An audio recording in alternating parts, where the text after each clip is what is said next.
Shalom, selamat malam, salam sejahtera bagi kita semua. Oleh karena kemurahan dan kasih Tuhan, kita kembali bisa bertemu melalui ibadah pertengahan minggu. Ialah pada kesempatan malam hari ini kita boleh menerima berkat dari firman Tuhan. Namun sebelum kita masuk di dalam pembacaan firman Tuhan, kita berdoa terlebih dahulu. Ya Bapa yang baik, kami mengucap syukur atas kebaikan dan kemurahan-Mu yang senantiasa Kau limpahkan dalam kehidupan kami semua sebagai hamba Tuhan, sebagai pelayan Tuhan, sebagai umat Tuhan, sebagai milik kesayangan Tuhan. Kami bersyukur karena kasih-Mu yang besar, karena kemurahan-Mu yang besar kami ada sebagaimana kami ada pada malam hari ini. Terima kasih biarlah kesempatan malam hari ini di setiap kehidupan kami, rumah tangga kami, boleh naik puji-pujian pengagungan dan juga suara firman Tuhan senantiasa diperdengarkan di dalam setiap kehidupan rumah tangga kami. Biar Tuhan Yesus saja yang dipermuliakan di sepanjang kehidupan kami. Terpujilah Engkau Tuhan kekal selama-lamanya. Kiranya berkat firman Tuhan sampai ke dalam setiap hati kami. Haleluya, haleluya. Amin. Pada kesempatan malam hari ini kita akan berbicara tentang kegagalan karena kesalahan. Kalau kita perhatikan di dalam kitab Kejadian pasal 11, kita melihat kitab Kejadian pasal 11 ayat 1 sampai 9 kita akan baca di sana.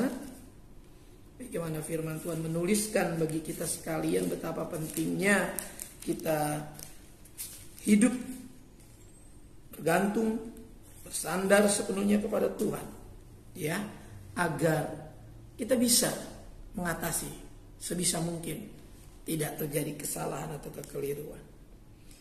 Judulnya di sana Menara Babel ayat 1, adapun seluruh bumi satu bahasanya dan satu logatnya. Maka berangkatlah mereka ke sebelah timur dan menjumpai tanah datar di tanah Sinear. Lalu menetaplah mereka di sana. Mereka berkata seorang kepada yang lain, marilah kita membuat batu bata dan membakarnya baik-baik. Lalu bata itulah dipakai mereka sebagai batu dan tergala-gala sebagai tanah liat. Juga kata mereka, marilah kita dirikan bagi kita sebuah kota dengan sebuah menara yang puncaknya sampai ke langit. Dan marilah kita cari nama supaya kita jangan terserak ke seluruh bumi. Lalu turunlah Tuhan untuk melihat kota dan menara yang didirikan oleh anak-anak manusia itu. Dan Dia berfirman, mereka ini satu bangsa dengan satu bahasa untuk semuanya. Ini baru permulaan usaha mereka.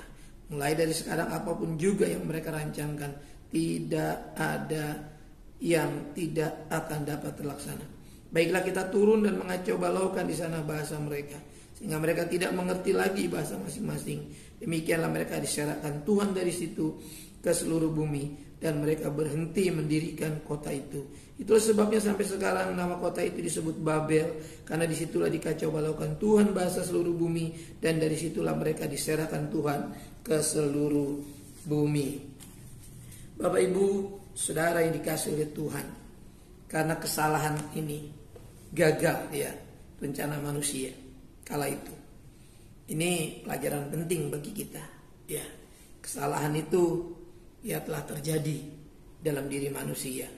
Ada 3 kesalahan yang saya temukan di dalam pembacaan kita tentang pendirian Menara Babel ini.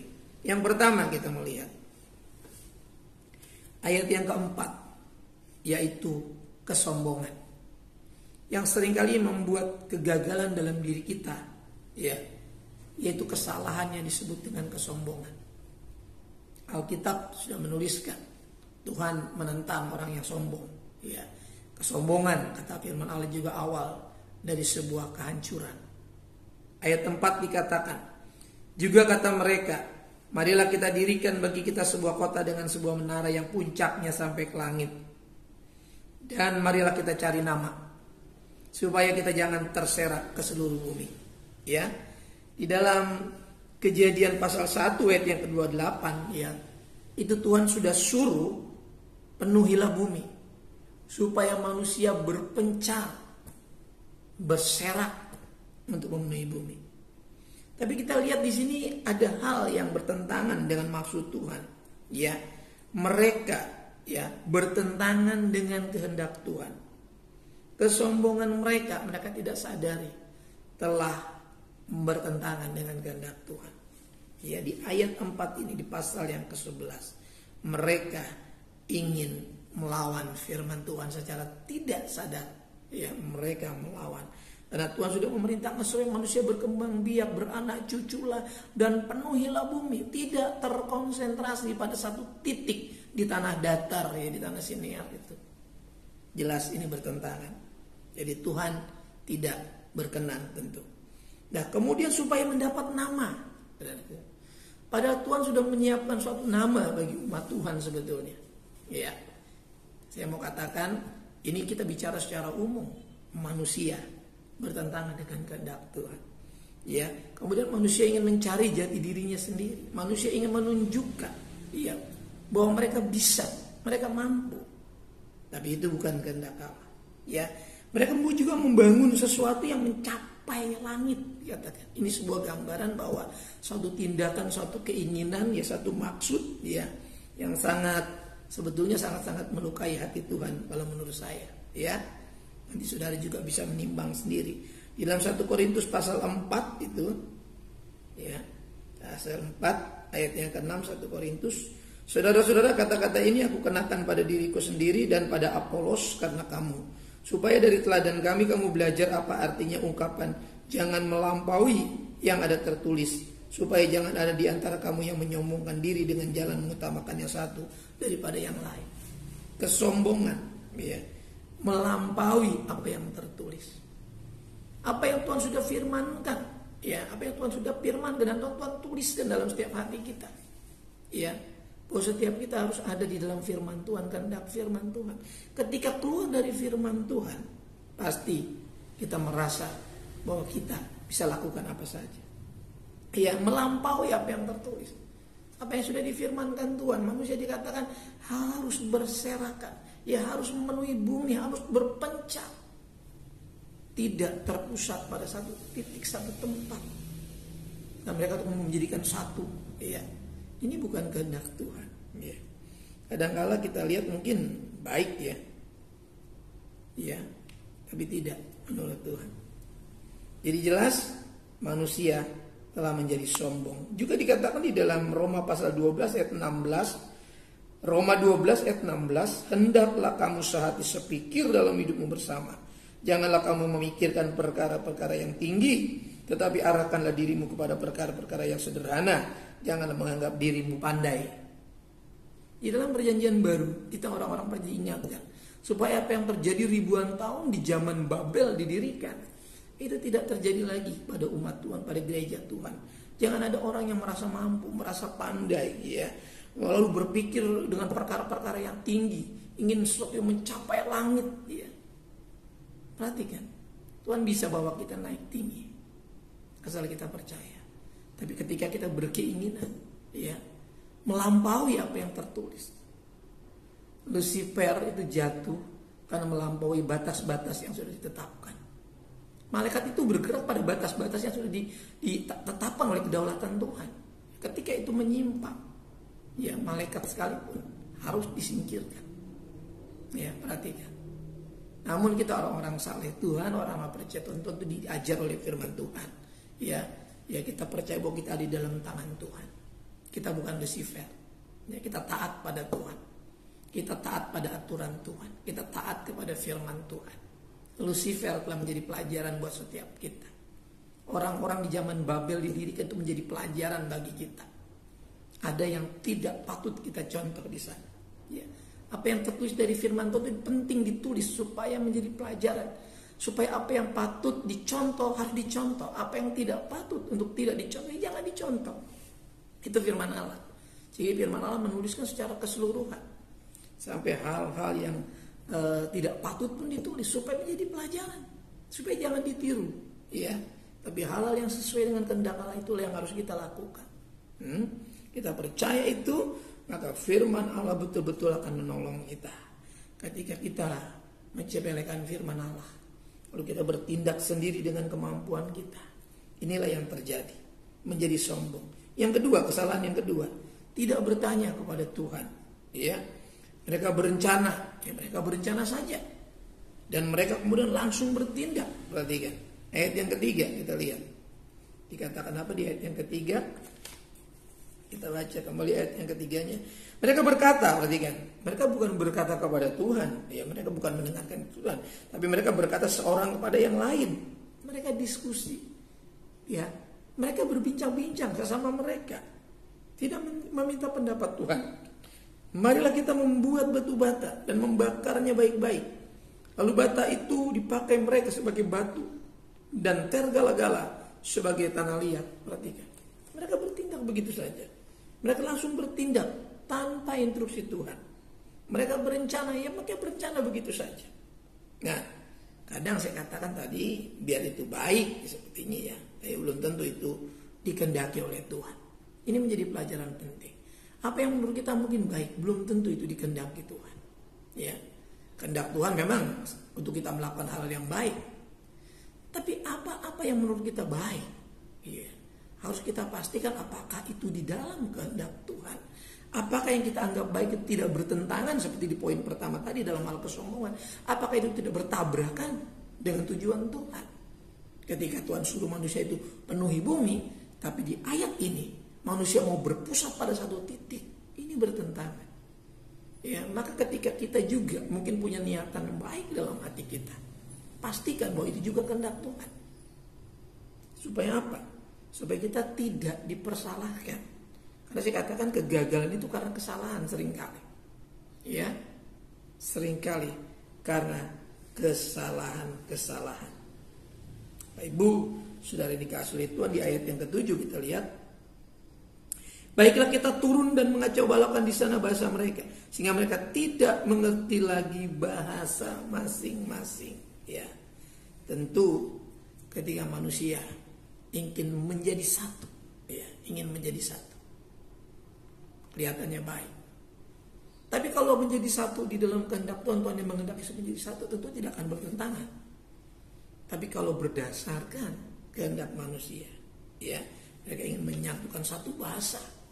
Tapi kemudian yang terjadi adalah Tuhan mengacau balaukan bahasa manusia, sehingga mereka tidak saling mengerti. Ya, padahal di ayat yang 1 dikatakan adapun seluruh bumi satu bahasanya dan satu logatnya. Perhatikan. Ini harus kita perhatikan supaya kita mengerti kehendak Tuhan. Biarlah kita berjalan di dalam instruksi Tuhan. Kalau memang kita ingin melakukan sesuatu, sudahkah kita bertanya kepada Tuhan? Sudahkah kita minta konfirmasi Tuhan? Sudahkah kita menyelidiki firman Tuhan? Supaya apa yang kita buat, ya, apapun di dalam bidang-bidang kehidupan kita, ya, kita jadi tahu apakah itu kehendak Tuhan, apakah Tuhan berkehendak atau tidak.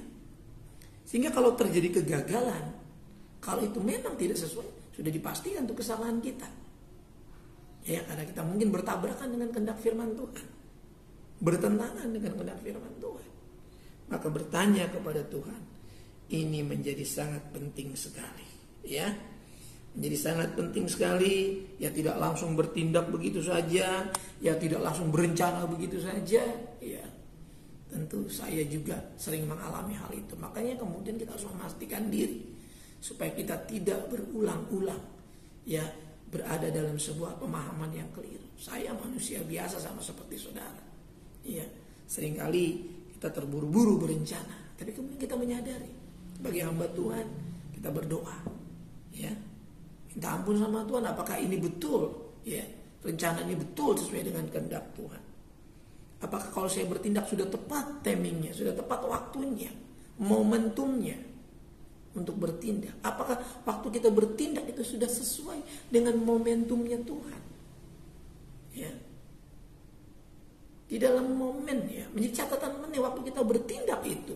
Kenapa saya katakan ini menjadi suatu momentum waktu kita bertindak itu, apakah kita melangkah memang sudah sesuai? Karena kalau sudah diawali dengan Tuhan, jangan sampai kita mengakhirinya di dalam daging.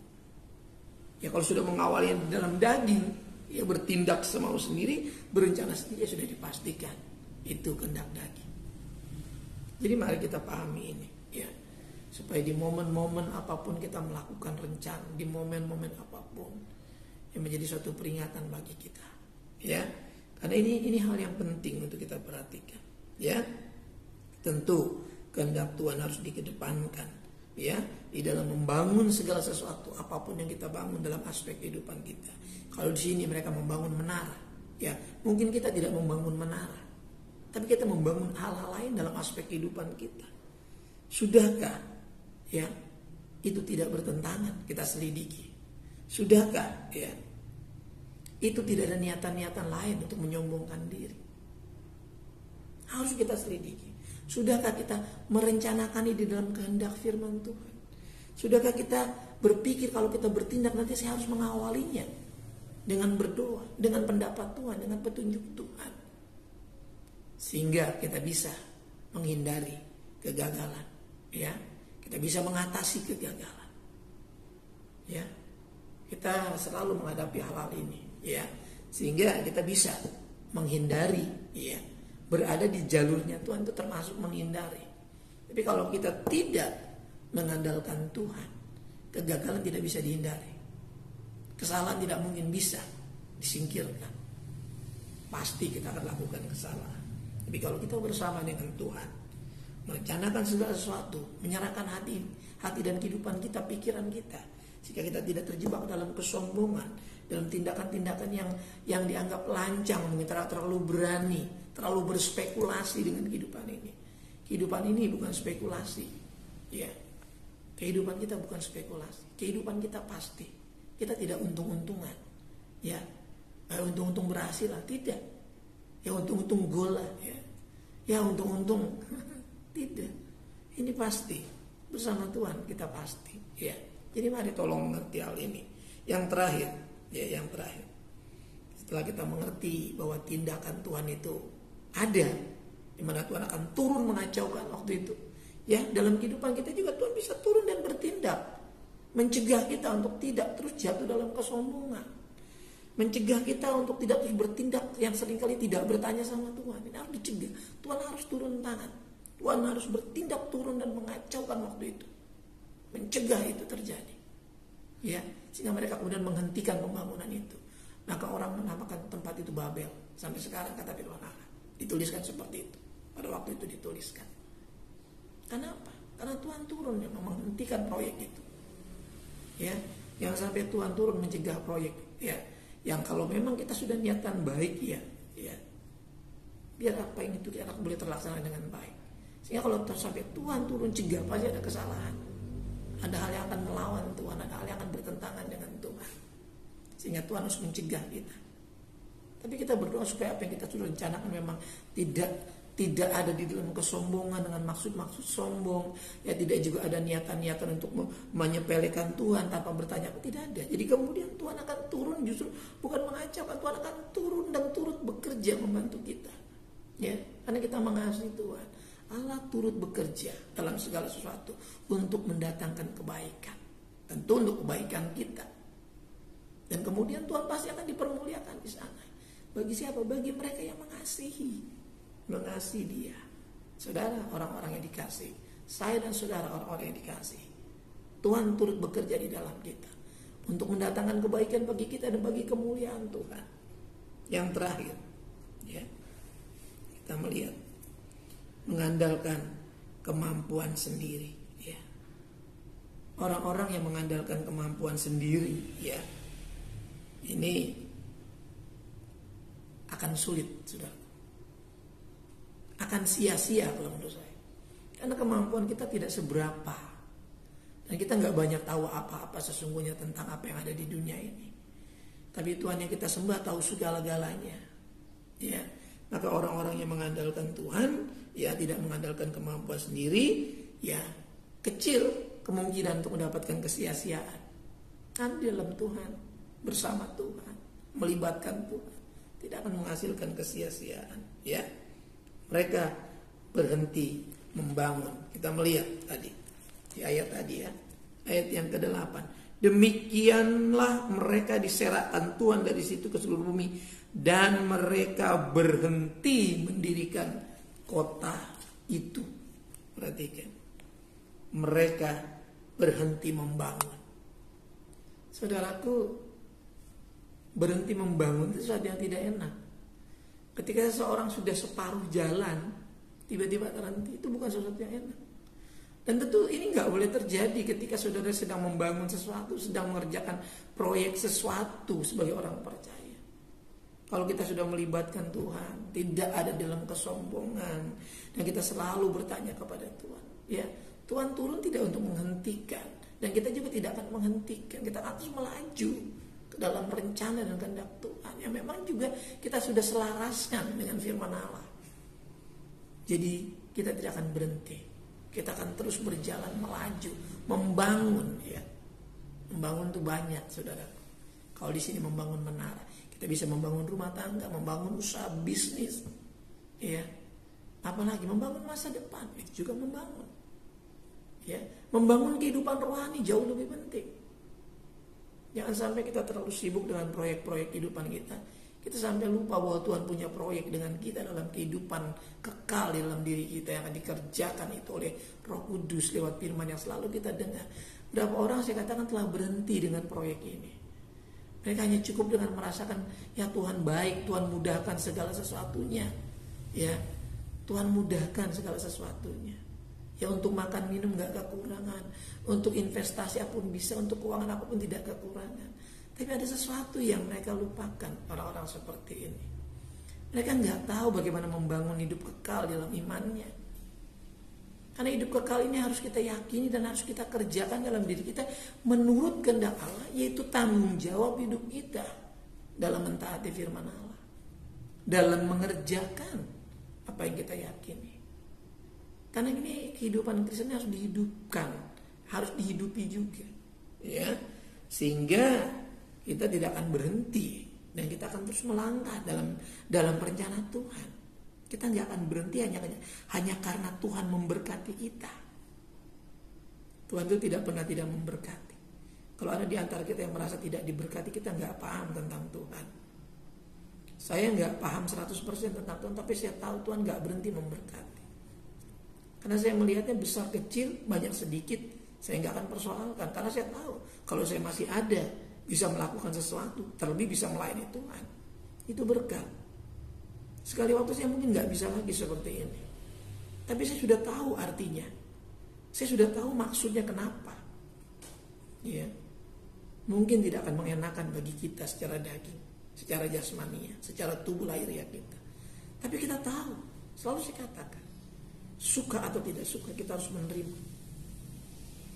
Maka kita harus terus membangun iman kita. Ya, karena ke depan mungkin kekuatan kita sudah tidak sama lagi dengan 10 tahun yang lalu. Kesehatan kita sudah tidak sama lagi dengan 10 tahun yang lalu. Tapi suka atau tidak suka, kita harus tahu ini, harus menerima ini. Bahwa kita harus membangun sampai saat ini. Ya, kita nggak boleh berhenti membangun. Selama itu dikehendaki Tuhan, selama itu tidak melanggar. Yang saya katakan membangunlah membangun kehidupan kita, hubungan kita dengan Tuhan. Yang sampai ada orang yang tidak mau lagi membangun imannya, karena ini akan sangat merugikan diri sendiri.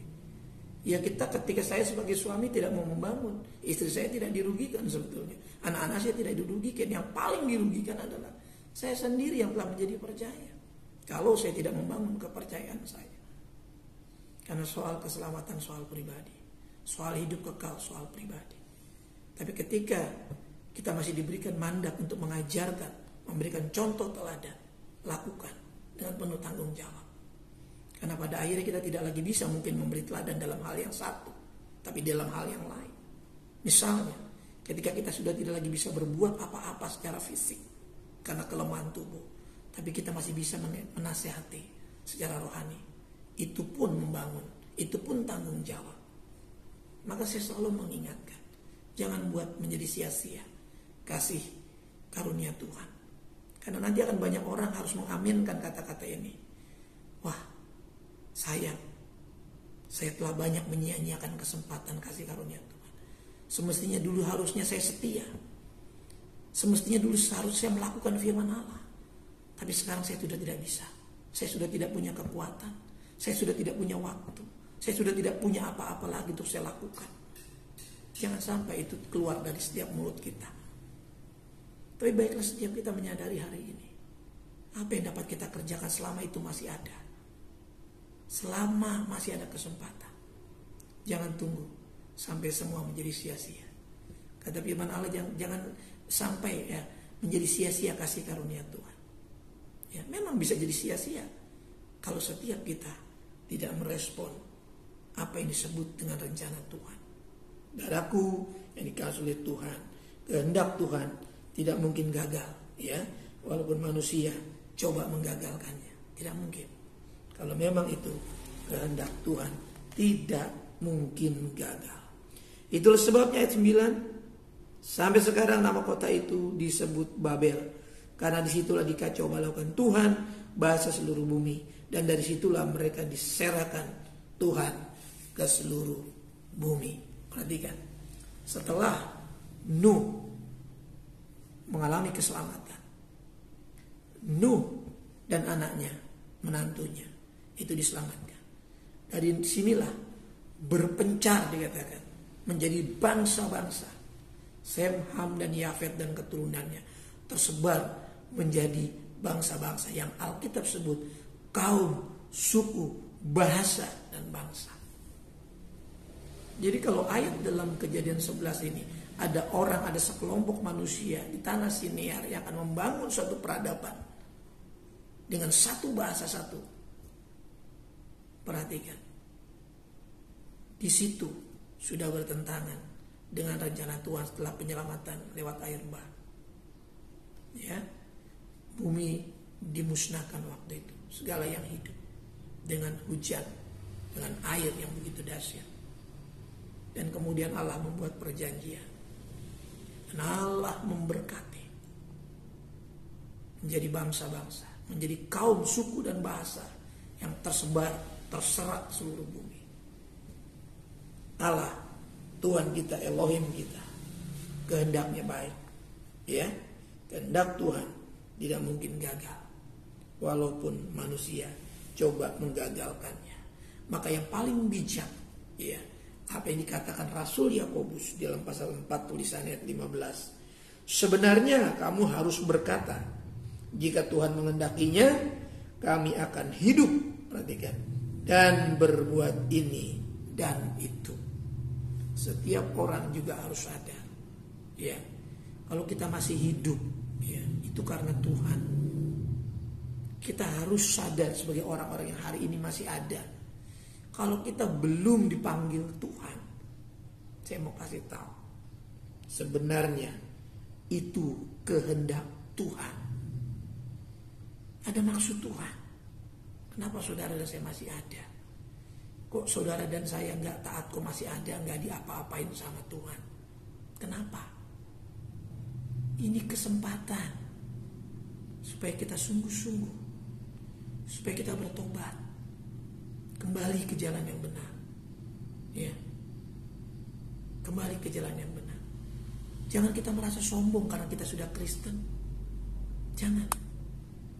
Tapi kalau kita masih ada sebagai orang Kristen, apa yang kita kerjakan dalam kekristenan kita, ya, apa yang sudah kita buat? Karena firman itu berkata, kalau kami masih ada, masih hidup, ya, ya kami harus bisa berbuat yang baik. Sebetulnya maksud ayat ini, kami akan berbuat ini dan itu. Ini dan itu tentu yang baik, yang benar, yang sesuai dengan firman Tuhan. Mari kita harus mengerti firman ini, supaya jangan terjadi kegagalan hanya karena kesalahan dan kesalahan. Ketika kita tidak menyadarinya, kita akan terus lakukan kesalahan. Setiap kita minta ampun juga kita akan lakukan kesalahan. Mari, saya sadar betul, hari-hari ini bukan hal yang mudah. Untuk mentaati firman Tuhan pun, saya rasa bukan sesuatu yang mudah. Tanpa pertolongan Roh Kudus, tanpa kepekaan terhadap Roh Kudus, kita sulit sekali memintakan ampun. Kita merasa kita benar, kita merasa tidak lakukan kesalahan apa-apa di hadapan Tuhan. Jangan sampai kita menyesal dan baru kita menyadarinya setelah semuanya berakhir. Ternyata kita banyak lakukan kesalahan, ternyata kita banyak lakukan kelalaian, ternyata banyak kita melakukan kemasabodohan. Mari saya mengingatkan kembali, di mana tahun 2022 sebentar lagi kita akan tinggalkan tanpa terasa, begitu cepat berlalu. Kita sudah sebentar masuk di bulan yang ke-12. Kita sudah mulai membicarakan tentang masa raya Natal dalam khotbah-khotbah kita. Tapi sudahkah kita mengerti bahwa jelang kedatangan Tuhan banyak hal terjadi. Banyak anak-anak Tuhan juga berjatuhan. Kenapa? Karena ketidakmautawan tentang rencana Tuhan. Mari, lewat malam hari ini, saya cuma mengingatkan kesadaran. Saya tidak hendak membatasi siapapun, tapi saya hendak mengingatkan melalui firman Tuhan. Jangan buat semua menjadi sia-sia. Jangan terus hidup dalam kegagalan. Perbaiki diri dengan Tuhan. Perbaiki diri. Jangan sampai semua menjadi sia-sia. Jangan sampai Tuhan turun dan menghentikannya. Jangan sampai Tuhan turun dan menghentikannya. Dan kita betul-betul berhenti mengerjakannya. Mari kita tunduk kepala. Kita berdoa. Terima kasih Bapa yang baik buat firman-Mu yang ajaib, yang kudus, yang senantiasa selalu tidak bosan-bosannya mengingatkan kami. Supaya kami tidak binasa. Supaya kami tidak tersesat setelah kami menjadi percaya. Jangan sampai kami menjadi lemah setelah kami menjadi percaya. Jangan sampai kami undur setelah kami menjadi percaya. Terima kasih buat firman-Mu. Karena setelah kami percaya, kami harus terus mengerjakan kepercayaan kami. Karena setelah kami percaya kepada Yesus, kami harus menuruti Yesus. Karena itu yang akan menyelamatkan.